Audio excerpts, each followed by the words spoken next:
हे भाई लोग, तो फाइनली यार खेसारी भैया का नया वाला सॉन्ग आ चुका है, जिस सॉन्ग का आप लोग बेसब्री से इंतजार कर रहे थे। भाई सभी फैंस को चाहिए कि पवन सिंह हो या खेसारी लाल यादव हो या अवधेश प्रेमी हो या नीलकमल सिंह हो, हर स्टार का मतलब जो भी सुपरस्टार का गाना सुनना पसंद करती है पब्लिक, उस सुपरस्टार का सॉन्ग आना चाहिए होली में, और होली स्पेशल सॉन्ग में धमाल मचना चाहिए। तो फाइनली यार खेसारी भैया लेके आ भी गया है, जिस सॉन्ग का नाम है टेढ़ा है। अब भाई ये कॉमेडी सॉन्ग है, लेकिन यार देखने से लगता है कि यार कॉमेडी के साथ साथ जो है ना रोमांटिक भी सॉन्ग है भाई। ये रोमांस करने वाला सॉन्ग है, और थोड़ा सा बोल सकते हो कि भाई ये सेक्सुअल सॉन्ग है भाई।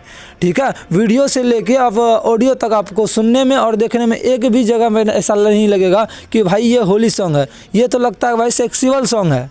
ठीक है, लेकिन भाई अब कवि कहना क्या चाहता है गाना का लाइन में जो है, अब जैसे थंबनेल मैंने देखा कि टेढ़ा है, आपका टेढ़ा है, लेकिन भाई गाना सुनने के बाद तो उससे क्लियर पता चल रहा है भाई आपका टेढ़ा है लेकिन वो मेरा है।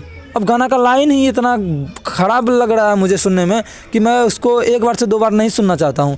आप लोग कितने बार सुने हैं प्लीज़ कमेंट्स करके ज़रूर बताइएगा। मिलते हैं अगले वीडियो में, तब तक के लिए लव यू गाइस।